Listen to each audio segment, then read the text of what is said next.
Assalamualaikum warahmatullahi wabarakatuh. Salam sejahtera untuk kita semua, salam budaya. Lestari budaya. Alhamdulillah, salatu wassalamu ala rasulillah wa ala alihi wa ashabihi wa muwalah la hawla wa la quwata illa billah. Yang kami hormati Bapak Nugroho Eko Susilo, Nugroho Eko Setianto, Esos MM, selaku Kepala Kundo Kabudayan Kabupaten Bantul, beserta seluruh jajaran yang telah memprakarsai acara pada kesempatan pagi menjelang siang hari ini. Yang saya hormati dua senior saya, guru saya dalam perkerisan, Mas MM Hidayat dari Surabaya, Ketua Pelaksana Harian Senapati Nusantara, Sekretariat Nasional Pelestari Tosan Aji Nusantara, dan yang saya hormati juga Mas Mujiono Meranggi Senior, syekhnya para Meranggi, dan para tamu undangan, kakung saha putri, mas-mas, mbak-mbak, para milenial yang menjadi sasaran utama dari acara kali ini agar lebih mengenal tentang keris dan tema yang diangkat yakni Greget Keris Mataram untuk Indonesia Maju. Yang kami hormati pula para aparatur sipil, kepolisian maupun juga TNI, kalau ada yang rawuh, ahlan wa sahlan wa marhaban. Mudah-mudahan kesempatan kali ini kita bisa belajar banyak, terutama dari kedua guru kita, Mas Dayat dan Mas Muji. Saya sekedar bagian preambul pembukaan mengantarkan muqaddimah, insya Allah. Nah, rekan-rekan yang disayang oleh Allah, Bapak Ibu sekalian, kalau membicarakan keris dan dinasti Mataram, tentu tidak bisa lepas dari mata rantai sejarah perkembangan keris secara umum. Yang mana era dinasti Mataram, khususnya nanti pada masa kepemimpinan Sultan Agung, oleh sebagian pakar dianggap sebagai salah satu puncak masa kejayaan keris sebagai sebuah benda budaya yang masih kita warisi sampai hari ini. Dalam perkembangan itu, keris sebagai produk asli pakai sod. Kebudayaan Nusantara kita ini tentu mengalami dinamika. Jadi kalau ada yang kemudian mempertanyakan, Ustadz itu kan guru agama Islam, kok suka keris? Bukankah keris itu identik dengan agama dan kepercayaan yang lain? Maka kita sangat bisa menjawab, teman-teman. Dari mana memangnya keris ini kalau bukan dari Nusantara kita tercinta? Karena misalnya ada yang mengatakan itu kan budaya Hindu atau Buddha. Di negeri asal agama Hindu dan Buddha, yaitu di India, dan di tempat di mana agama Buddha berkembang sangat pesat, yaitu di Tiongkok misalnya, di kedua tempat ini tidak ada keris. Berarti bukan. Sebagaimana pula, saya sebagai seorang Muslim mungkin tidak bisa mengklaim keris ini merupakan tradisi agama Islam, karena di tempat lahirnya agama Islam juga tidak didapati keris. Tetapi yang menarik, ada satu statement dari seorang tokoh perkerisan senior, justru ketika di Nusantara ini, persebaran keris itu ekivalen dengan persebaran peradaban keislaman. Di tempat di mana ada kerajaan-kerajaan Islam tumbuh, maka kita masih mendapati warisan budaya keris sampai hari ini. Tetapi di mana syiar Islam belum masuk, justru tidak didapati keris. Maka dari ujung Melayu di Thailand Selatan seperti Patani, Yala, Naratiwat, kemudian kesultanan-kesultanan di Malaysia, Kelantan, Kedah, Pahang, Johor, Perak, Selangor, kemudian wilayah-wilayah tanah Melayu, bahkan dari ujung utara Sumatera di Aceh, keris Teuku Umar masih tersimpan dengan baik sampai hari ini di sebuah museum di Belanda.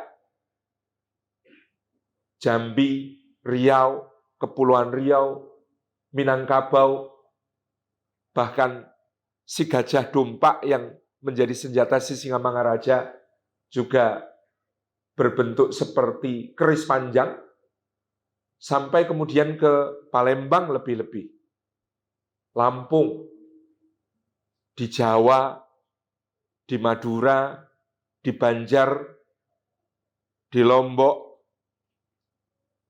di Ternate maupun Tidore, di Bugis, di Makassar. Di seluruh wilayah-wilayah tersebut kita mendapatkan artefak kebudayaan keris. Nyun Sewu misalnya justru kita ke Dayak, kita ke suku-suku di Papua, kita justru belum mendapati adanya keris. Maka menghubungkan semua itu, keris kita bisa asumsikan bahwa dia adalah betul-betul produk budaya Nusantara kita yang ada tidak berkaitan dengan suatu agama tertentu, tetapi dalam perjalanan sejarahnya mengalami dinamika, mengalami reinterpretasi, dan kemudian dalam masa persebaran Islam, sebagaimana kita akan membahas dinasti Mataram yang adalah salah satu kerajaan Islam dalam sejarah Nusantara kita, dia mengalami persebaran yang sangat luas.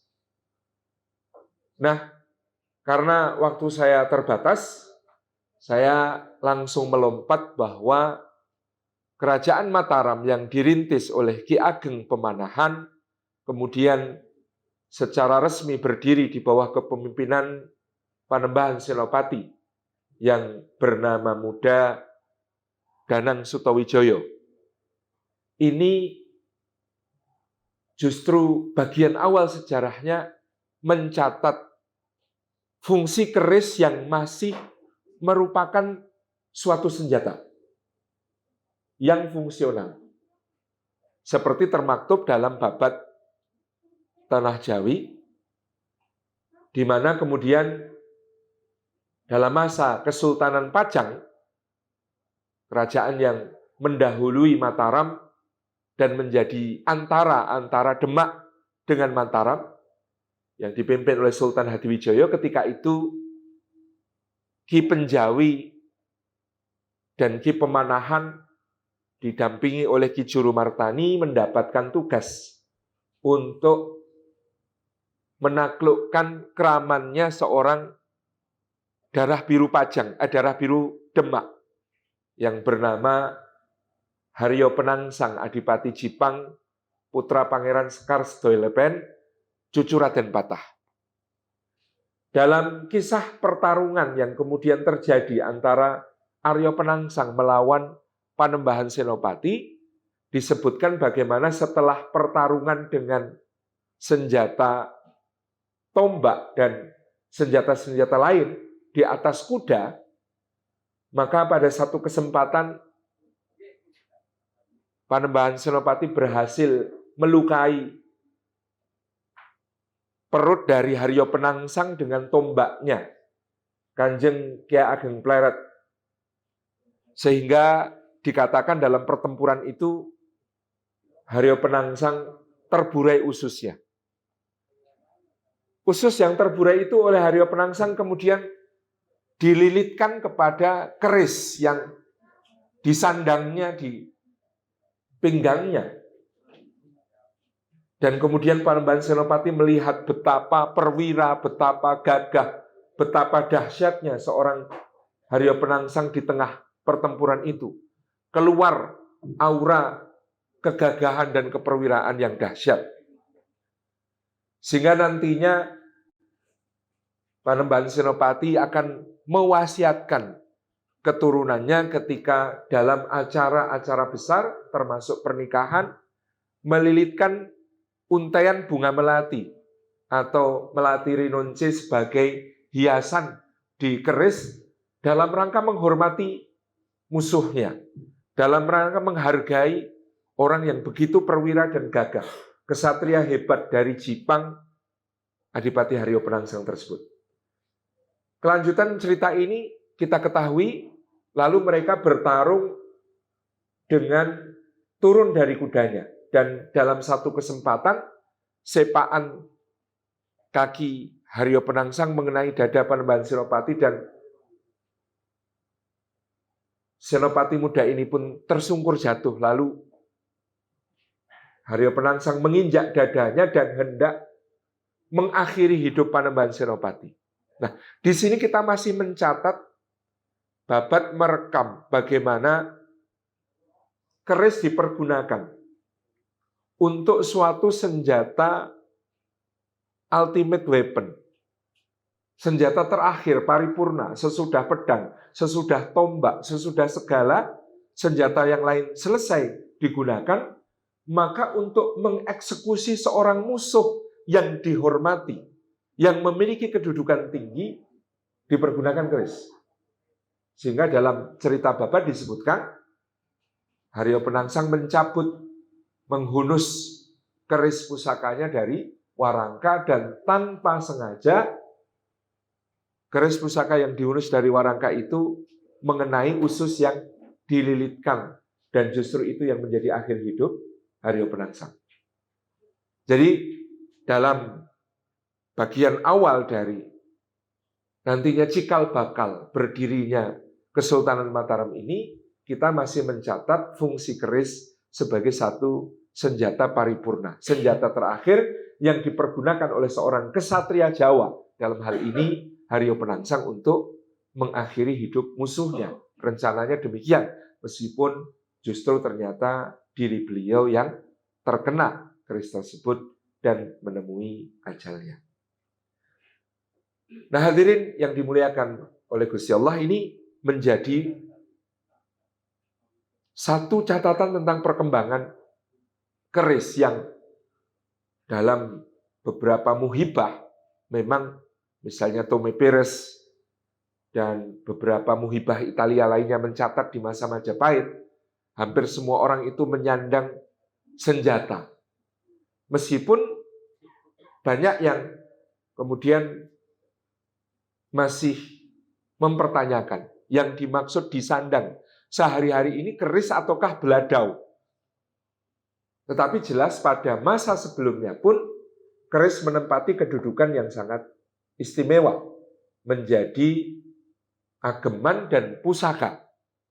Dalam fungsi ageman dia menemani penampilan sehari-hari, dan itu menunjukkan status sosial, menjadi penanda seperti apa sandangan sebilah keris akan menunjukkan seperti apa kedudukan seseorang di tengah masyarakat. Apalagi di tengah kondisi masyarakat pada masa Majapahit yang masih membedakan golongan-golongan.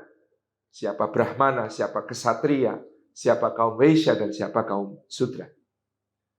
Nah,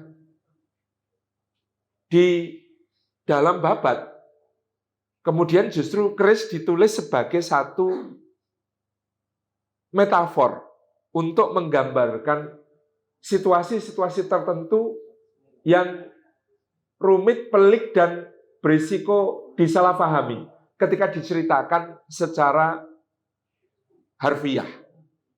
Misalnya cerita tentang pusaka Majapahit yang kemudian dianggap pada saat itu Kanjeng Kiai Condong Campur membawa pagebluk, membawa wabah, yang kemudian akhirnya ditaklukkan oleh Kanjeng Kiai Sengkelat, karya Empu Supo Mandrangi.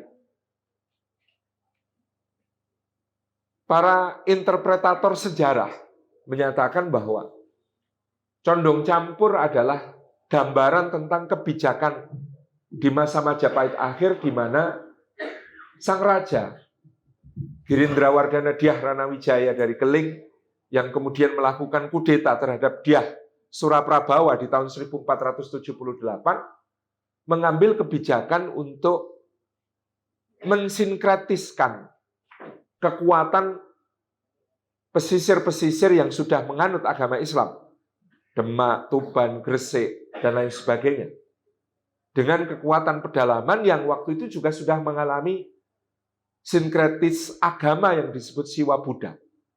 Sehingga di situ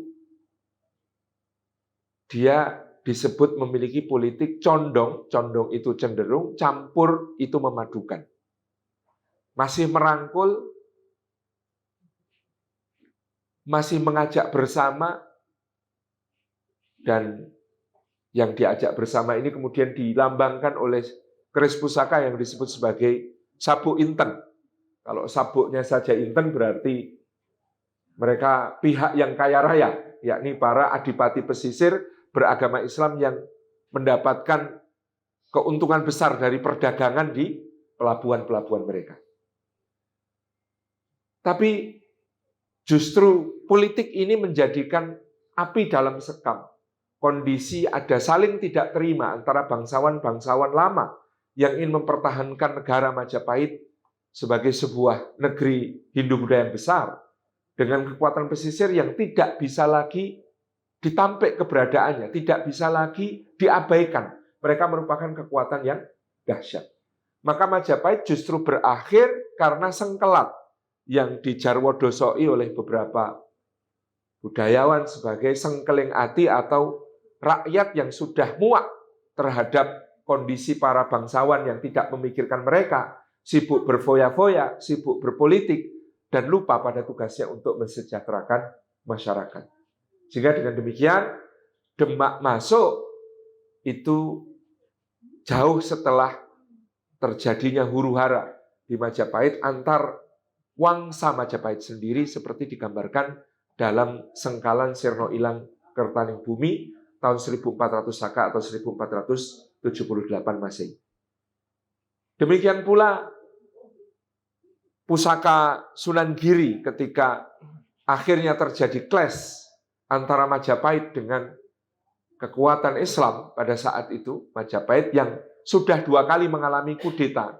Kudeta yang kedua seperti tercatat dalam kronik dinasti Ming dilakukan oleh Pabutala atau Prabu Udara yang semula adalah seorang Perdana Menteri, Patih Udara pada masa Girindrawardhana, kemudian melakukan politik yang tidak lagi condong campur tetapi agresif terhadap kekuatan pesisir, ditandai dengan penyerbuan ke Giri Kedaton, yang kemudian pada saat itu dikatakan Sunan Giri yang sedang menulis merasa marah, kemudian melempar penanya ke udara, berubah menjadi keris Kanjeng Kiai Kolomunyeng. Kolam itu pena, munyeng bikin pusing, kalam itu ucapan, munyeng itu bikin pusing. Sehingga yang dikatakan di dalam babat keris Kanjeng Kiai Kolomunyeng kemudian menghancurkan pasukan Majapahit, oleh para interpretator disebutkan berarti ucapan atau tulisannya Sunan Giri yang membuat pasukan Majapahit justru saling curiga satu sama lain, kemudian saling berperang satu sama lain sehingga mereka dikalahkan. Nah, masuk ke dalam masa kerajaan-kerajaan Islam ini, keris telah mengalami reinterpretasi. Pada masa dahulu, maka keris itu digambarkan seperti penggambaran meru berundak-undak yang merupakan tempat untuk memperabukan seorang yang dihormati agar mencapai kedewaan. Ya, sehingga bentuk keris pada mulanya menggambarkan alam bawah, alam tengah, dan alam atas. Alam bawah ditandai dengan gonjo.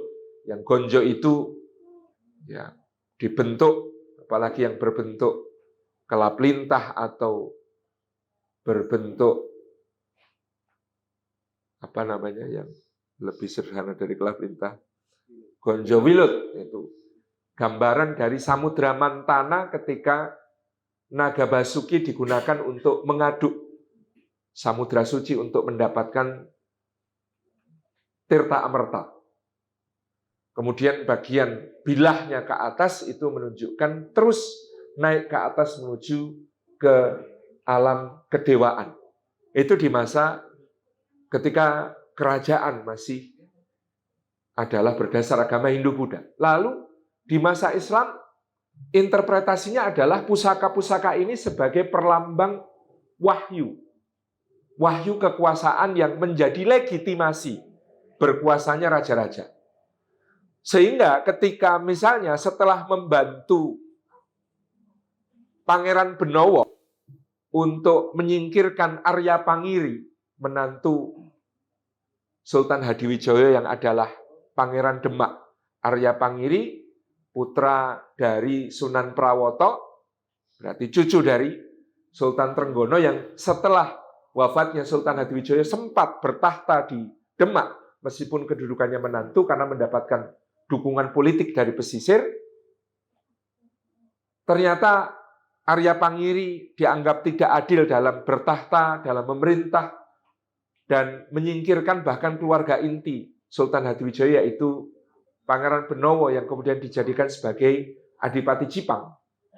Lalu atas permintaan Pangeran Benowo, Panembahan Senopati turun tangan untuk menolong Pangeran Benowo kembali ke Pajang pada saat itu, dan Arya Pangiri pun dikalahkan lalu dibuang kembali ke Kudus, kemudian bahkan ada cerita dia dibuang ke Palembang pada saat itu. Maka ketika Pangeran Benowo menawarkan kepada Panembahan Senopati untuk mengambil tahta Pajang, Panembahan Senopati menolak. Sangat tidak pantas saya yang adalah anak angkat Ayahanda Sultan Hadiwijaya mengambil tahta beliau padahal masih ada putra beliau yang sugeng, yang berhak. Dan sangat tidak pantas saya sebagai orang yang hanya memberi bantuan, lalu justru mengambil alih apa yang menjadi hak orang yang dibantu. Lalu ditawarkan kepada Panembahan Senopati, kalau begitu silahkan mengambil wilayah yang Panembahan Senopati gandaki. Saat itu Panembahan Senopati konon sempat terpikir mengambil pelabuhan Jepara untuk menjadi pintu perdagangan yang akan memperkaya wilayahnya di Mataram.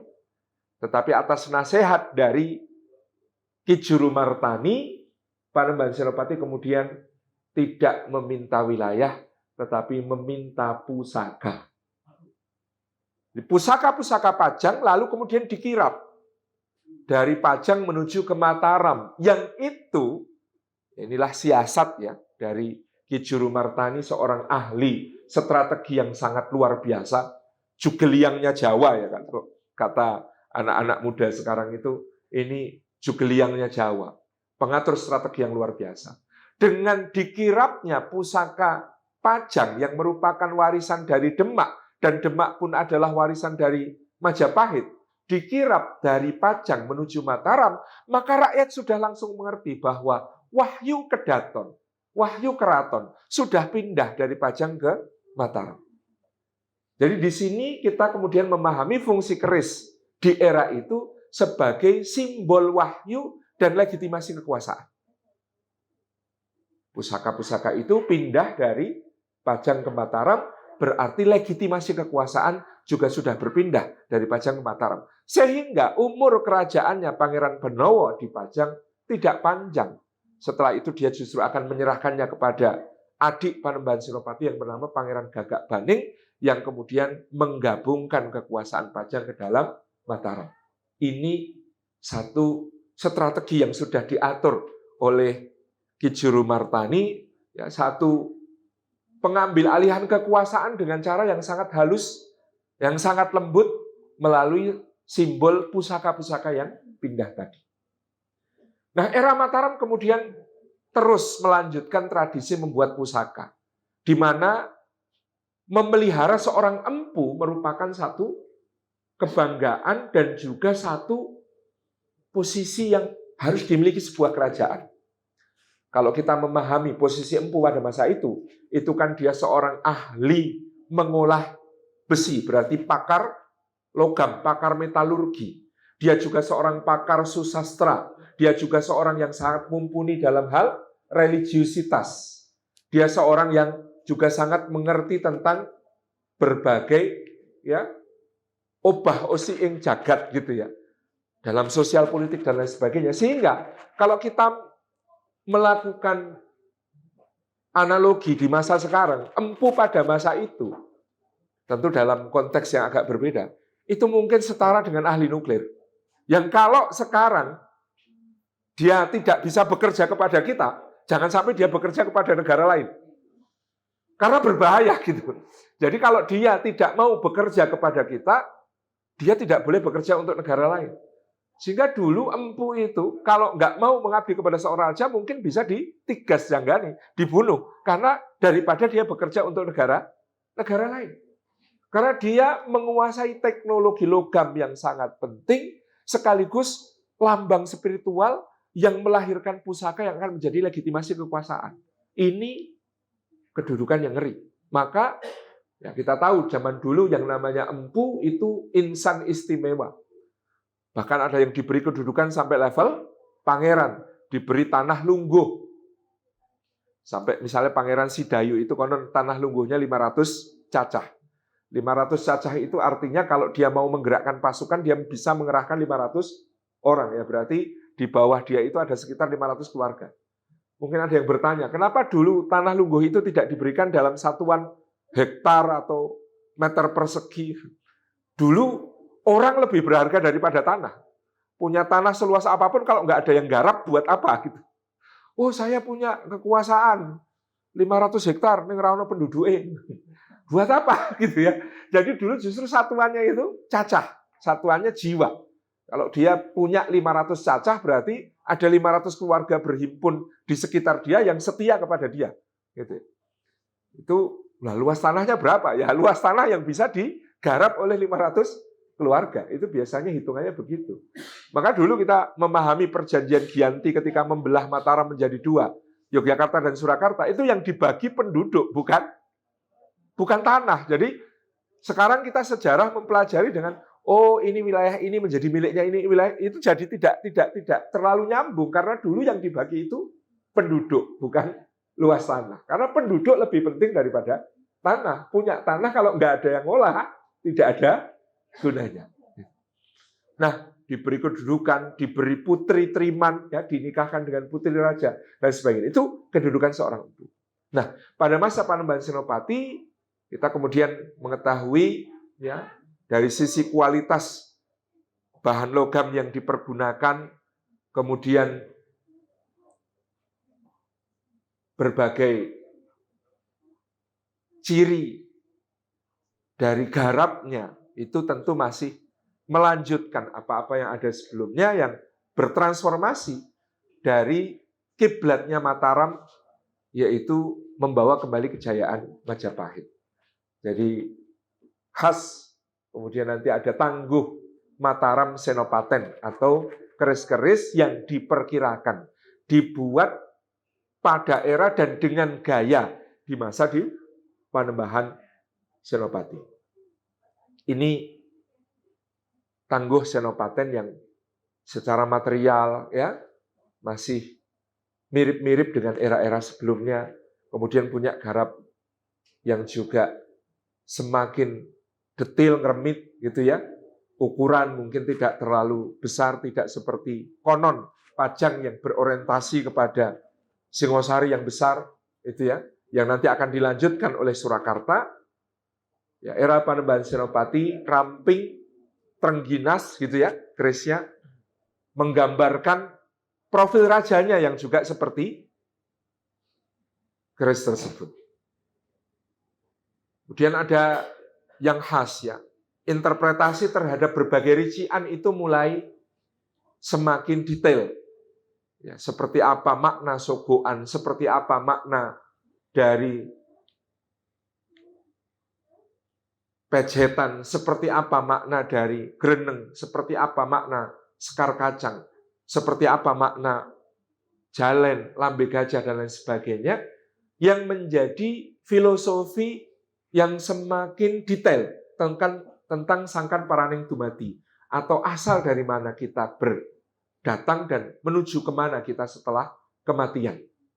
Jadi nanti akan mencapai puncaknya kalau dalam cendi ini digambarkan dalam dialog ya antara Sultan Agung dengan Empu Kisupawarih Anom atau Empu Kinom.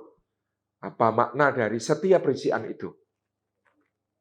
Kemudian masa setelah Panembahan Senopati tidak tercatat terlalu banyak Mas Jolang atau Panembahan Hanyakrawati yang memerintah antara tahun 1601 sampai 1613, cukup singkat dan diwarnai kesibukan beliau memadamkan dan mengatasi pemberontakan, sehingga catatan berikutnya tentang keris yang akan sangat banyak mengalami perkembangan pesat adalah di era Sultan Agung Hanyakrokusumo, cucu Panembahan Senopati yang bertahta dari tahun 1613 sampai 1645 atau 46 menurut Haji de Graaf. Di sini kita kemudian melihat bagaimana inisiasi Sultan Agung untuk kemudian melakukan yang pertama itu masifikasi keris. Dalam salah satu catatan seperti ditulis oleh Pak Bambang Hasrinuksmo dalam Ensiklopedia Keris, juga ditulis oleh Pak Haryono Haryoguritno dalam buku Keris Jawa Antara Mistik dan Nalar, di era Sultan Agung keris diizinkan untuk tidak hanya dikenakan oleh para bangsawan, tetapi juga diizinkan untuk dikenakan sampai level masyarakat. Dan karena itu keris mengalami stratifikasi dari level yang paling tinggi sampai ke level yang paling rendah. Kenapa pada saat itu Sultan Agung menginisiasi masifikasi keris ini sampai ke level terbawah? Beliau menghadapi musuh. Salah satunya adalah VOC yang bercokol di Batavia, yang kemudian untuk menghadapi musuh ini perlu kekuatan rakyat semesta. Nah, menganugerahkan keris kepada seseorang adalah sama dengan melantiknya menjadi seorang kesatria. Kalau kita menonton film Kingdom of Heaven tentang balian dari Ibelin yang menghadapi serbuannya Salahuddin Al-Ayyubi, dia di dalam benteng Yerusalem sudah tidak punya lagi para kesatria, tinggal sedikit sekali. Maka semua orang akhirnya dia lantik menjadi kesatria. Caranya dengan disuruh nyandang pedang, berdiri lalu dipukul pundaknya pakai pedang, kemudian ditampar supaya kemudian kamu ingat selalu inilah kamu sumpah menjadi kesatria, menjadi knight gitu. Nah, di era Sultan Agung untuk membangkitkan semangat rakyat juga untuk bersama-sama menghadapi musuh ini, tadi masifikasi ini dilakukan supaya semua juga bisa nyandang keris dan dengan itu menjadi percaya diri untuk saya boleh atau ikut ini karena sudah dilantik menjadi seorang yang punya watak kesatria. Tidak elu-elu, tapi betul-betul berjuang karena kerentek hati membuktikan keperwiraannya. Sehingga pada saat itu pula masifikasi ini diikuti dengan pembuatan senjata-senjata yang massal sampai Sultan Agung mengerahkan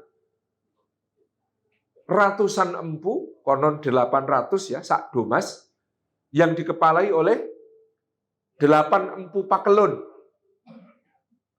Empu utama yang akan mengarahkan empu-empu di bawahnya untuk memproduksi berbagai senjata, baik pusaka, ageman maupun yang fungsional.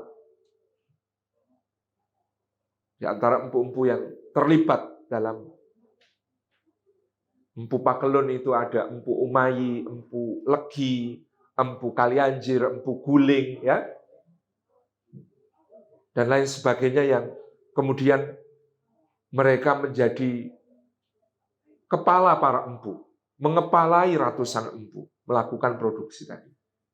Nah, sekaligus pula Sultan Agung melakukan stratifikasi. Tentu jadi bingung nanti siapa yang lebih tinggi jabatannya dan enggak. Kalau kemudian semua keris sama, maka di era itu beliau berkenan menganugerahkan salah satunya tinatah dalam berbagai levelnya. Ada yang tinatah sekar anggrek untuk golongan ini, ada yang tinatah gajah singo untuk golongan ini, ada yang tinatah lung-lungan, lung ini, lung ini, lung ini, ya. Jadi ada lung kembang sepatu, lung krokot, lung kamarogan, ya, lung cempoko, dan lain sebagainya, yang kemudian masing-masingnya memiliki interpretasi dan pemaknaan sekaligus menjadi stratifikasi, pembeda. Selain stratifikasi, yang menarik dari Sultan Agung adalah kesukaan beliau menjadikan keris sebagai tanda mata, tanda jasa, dan tanda persahabatan. Tanda mata diberikan kepada misalnya sentono-sentono dalem, ya, menantu, ya.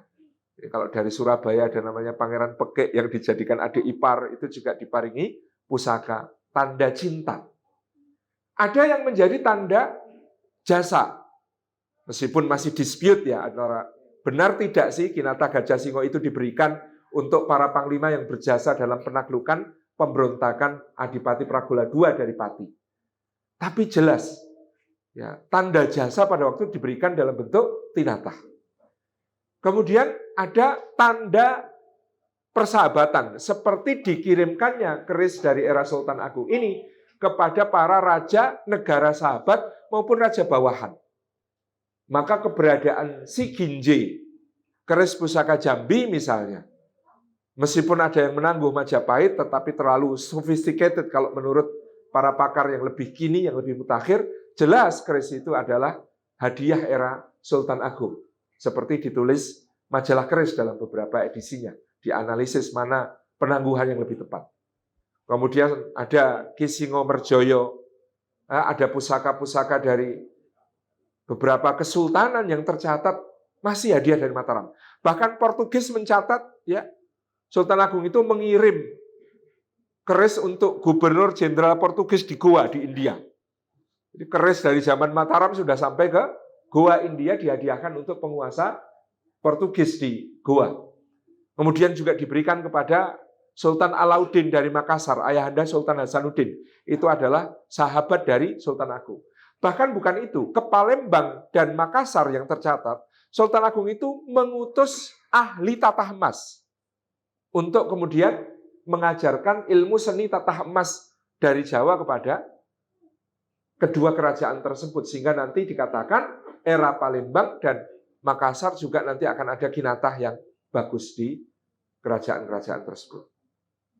Inilah era Sultan Agung yang menjadi puncak dari perkembangan keris yang luar biasa, sehingga karya-karya keris dari era Sultan Agung yang bertahan sampai hari ini dapat kita lihat sebagai satu standar. Demikian pula pustaka-pustaka keris yang akan menulis tentang keris di era berikutnya dari masa kerajaan-kerajaan. Misalnya Noyo Wirongko dari Surakarta, ya, Serat Pandameling Duwung, Serat Panangguhing Duwung, dan lain sebagainya akan menjadikan Mataram Sultan Agung sebagai standar. Jadi misalnya kalau ditulis tangguh titik-titik dedekipun kirang. Apa yang dimaksud kirang di situ? Kirang dibanding Sultan Agung. Dedekipun langkung. Langkung itu maksudnya dibandingkan standar apa? Standar Sultan Agung. Gandiipun langkung ageng. Berarti lebih besar dari gandhi era Sultan Agung. Jadi era Sultan Agung menjadi standar. Yang ini kemudian memang harus disikapi dengan hati-hati, karena penangguhan era Sultan Agung dengan kondisi masifikasi tadi, tentu keris produk era Sultan Agung menjadi sangat lebar rentang kualitasnya. Sehingga ada yang sangat luar biasa bagusnya ditangguh Sultan Agung, tapi kok ada juga yang wesinipun kirang wasuan gitu ya, wojonipun mekaten-mekaten, kemudian ditangguh Sultan Agung. Ya karena tadi rentang kualitasnya menjadi sangat lebar karena terjadi masifikasi. Nah, standar inilah yang kemudian dipakai oleh para pekeris di era setelahnya untuk tadi mengidentifikasi berbagai keris dari berbagai zaman. Ya pembandingnya adalah era Sultan Agung. Karena Mataram ini panjang, tentu ya saya singgung sedikit. Setelah itu sepertinya Hamengkurat, putra Sultan Agung, fokusnya lain ya. Sumber daya negara yang dihabiskan untuk membangun keraton di Pleret itu sepertinya besar sekali. Sehingga kemudian dikatakan era setelah Sultan Agung ada penurunan kualitas dalam pembuatan pusaka-pusaka.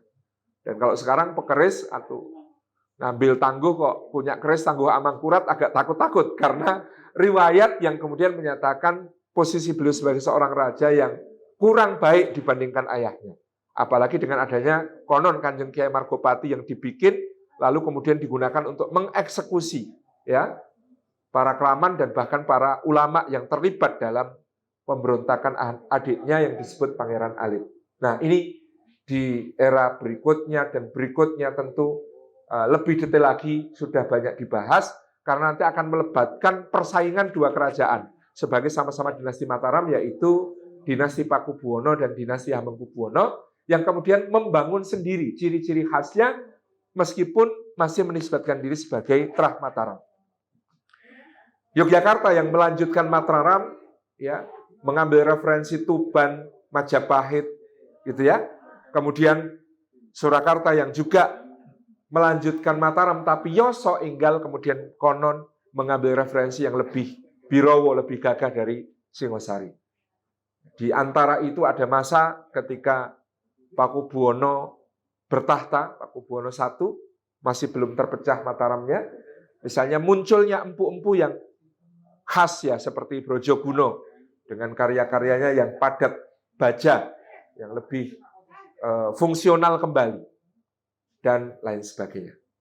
Nah, ini saya kira yang dapat kami sampaikan sebagai pengantar tentang perkembangan keris di era Mataram. Mudah-mudahan nanti bisa kami hadirkan juga dalam bentuk tulisan, tetapi karena kemarin waktunya agak mepet, kami belum sempat membuat makalahnya. Insya Allah nanti kita upload dan nanti kita minta kepada panitia juga untuk bisa menyebarkan kepada rekan-rekan peserta.